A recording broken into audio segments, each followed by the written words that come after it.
to the land in which we meet, and pay my respects to their elders past and present.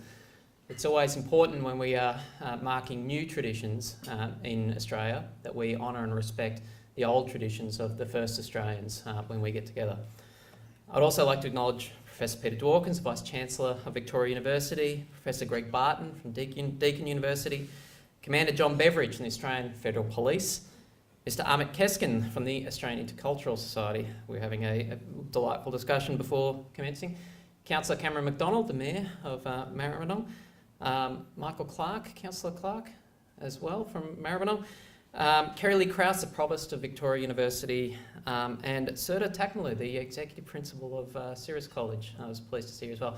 I also see Mr. Gary Lee, our new Australian of the Year, hiding back there. How you going, Gary? Ramadan Karim to all of you, both distinguished guests and everyone who's joined us tonight. You'll have to excuse me, I have prepared notes tonight. I like to speak off script, but in week 7 of a federal election campaign, speaking in full sentences is testing my intellectual limits. I think it's really only the Russians that enjoy long winter campaigns. But on that note, I'd really like to extend my thanks to VU and the Australian Intercultural Society for organising this Iftar tonight. I'm really delighted to be here tonight. As Peter said, I've been asked to speak on the theme of instilling education and community towards a brighter future. And there's really no better place to talk about this theme than at an Iftar. Iftars is one of my favourite traditions as a Member of Parliament. And as a representative for an area as diverse as Melbourne West, I get to go to a lot of them during Ramadan. Just this year, I've attended Iftars with the African Australian small business community in Footscray, with education leaders at Cirrus College, with the Lebanese community in Newport, and with the Turkish Cypriot community in both Sunshine and Tottenham. Diverse experiences of an old tradition continued in a relatively young nation. You quickly get used to the experience of diverse traditions in a job like mine. 2/3 of the constituents that I represent in the seat of Gellibrand were either born overseas or have a parent born overseas. And indeed, that's the story of my family. My wife's family migrated to Australia from China around 20 years ago. And they come from every ethnic and cultural background imaginable. But after just 3 years in the job, I can tell you that they all have one thing in common, and that's that they come together over food. This is a shared cultural tradition. And iftars, particularly events where the broader community is invited to break fast with members of the Islamic community, are an invaluable opportunity to draw on tonight's theme to instil education in community. The conversation that I've had with friends over food at iftars have greatly deepened my understanding of the Islamic faith, both as Member of Parliament and at a personal level. And they've also deepened my understanding of the lives of the Muslim members of the community that I represent in Parliament. The little insights that you gain over a shared meal are different to the kinds of things that you can learn from a textbook. They usually aren't theological or metaphysical thoughts or insights, but rather are the kinds of human insights that help us to better understand each other and each other's lives. Small things like the human practicalities of fasting, of having no food nor water pass your lips from dawn to dusk, something that I think most people outside the Islamic community don't appreciate.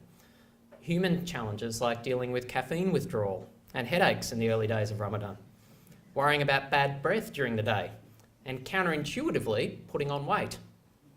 And while these are not experiences that many of us will have experienced ourselves, we could all imagine ourselves dealing with these challenges while fasting.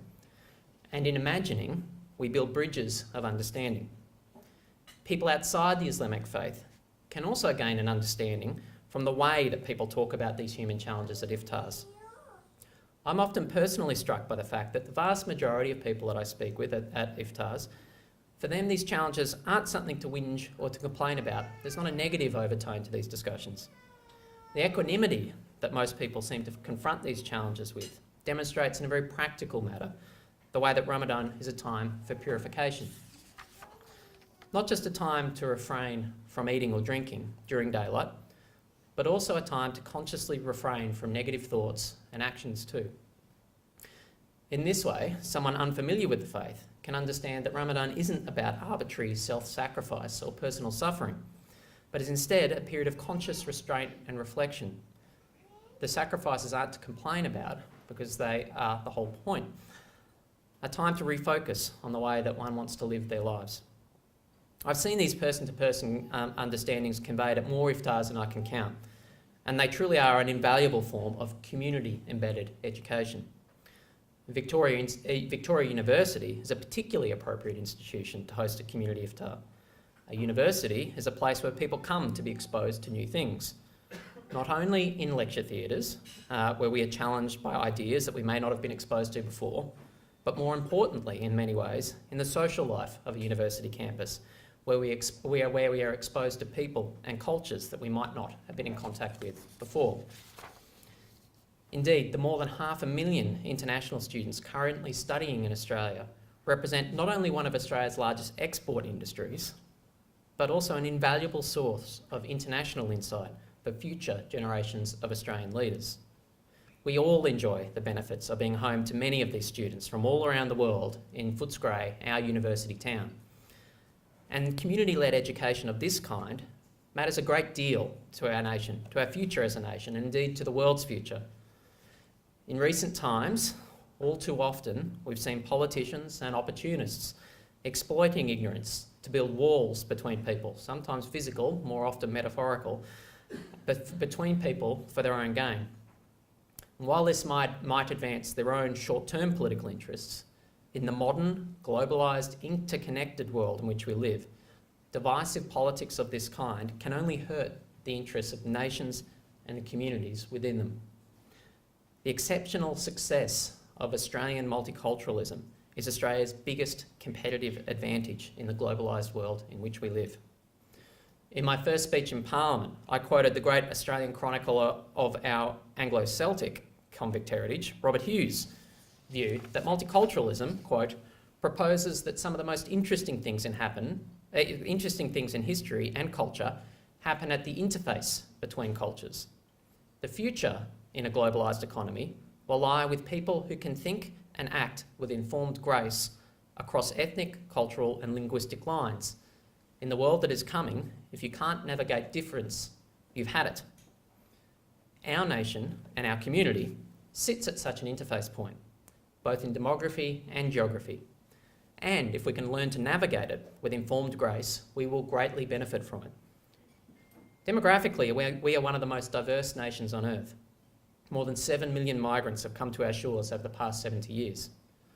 28% of Australians are born overseas, the highest proportion in more than 100 years. And while the former Treasury Secretary, Ken Henry, used to note that Beijing is closer to Berlin than Sydney and indicate that we shouldn't overemphasise the significance of our geographic proximity to Asia, our demographic diversity connects us with our region in a way that Europe never will be. The size of the Chinese-Australian community, those born in China, has doubled in the past 10 years to nearly 500,000 people. That's 2% of the Australian population, a figure that is higher than at the time of the gold rushes. The size of the equivalent Indian-Australian community has tripled to nearly 450,000 people.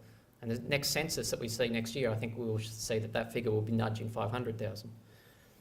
Up to 15% of the Australian population has Asian heritage of some form. This is a larger community than the African American community in the US, for example. It will shortly be larger than the Hispanic community in the US. Australia's fastest growing religion is Hinduism, and we are home to around 500,000 Muslim Australians. In a very real sense, Australia is defined by its diversity. It's no exaggeration to say that aside from our first Australians, there is nothing more Australian than being a migrant. In the early years of the Asian century, thanks to our diverse people, we're uniquely positioned to benefit from a globe that is more integrated than ever before.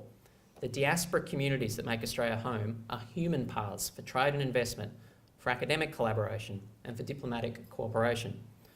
All we need to do is build an open society that allows them to fully realise their potential.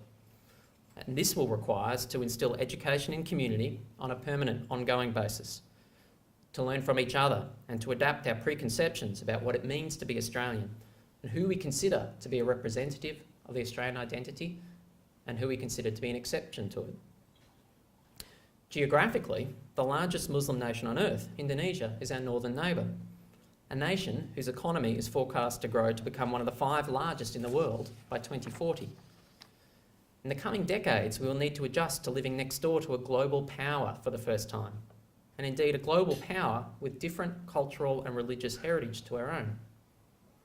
That's going to require new ways of thinking and behaving, both at home and abroad. Robert Hughes' observation is particularly true when it comes to Australia. If we can't navigate difference, we've had it. Thankfully, we've shown over the preceding decades that Australia knows how to make multiculturalism work.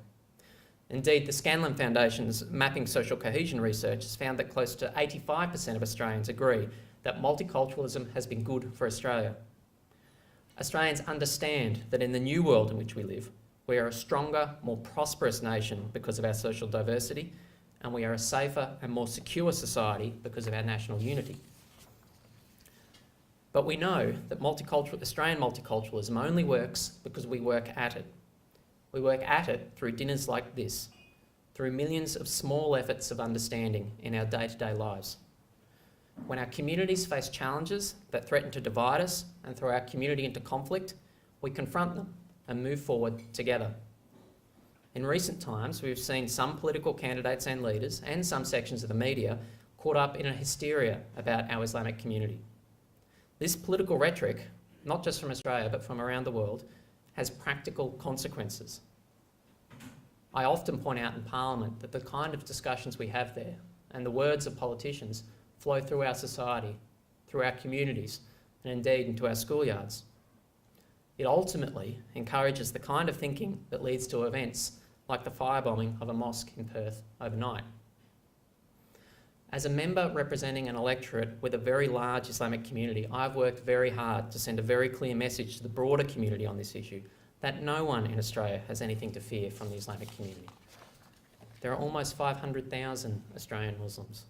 And as I've said in Parliament, if you come with me to mosques in Newport, Sunshine or Tottenham, you'll meet Australians like any other, who care about the same things in their everyday lives as any other Australian: food, family, and in Melbourne, footy. Sometimes I think that half Newport is Bashir Hooley's cousin. In contrast, there are a bare handful of perverted fanatics in this country who would seek to hijack this religion to commit acts, criminal acts, in its name. The best response to this threat is to build bridges of understanding that bring us together, not to build walls to protect ignorance and divide us. As Professor Rory Medcalf, the head of the National Security College at the Australian National University, has recently said, quote, "Inclusiveness is the essential quality of the new Australian security. Every young Australian must feel like they have a share in the stake of the Australian identity, in the collective future of our nation. No one must be made to feel excluded or somehow less Australian because of their cultural heritage. As I said before, at the end of the day, there is really nothing more Australian than being a migrant." Nights like tonight play a very important part in this task. Inclusiveness, after all, is an essential part. Inclusiveness is the essential quality of an iftar. They are an invaluable forum for instilling education in community.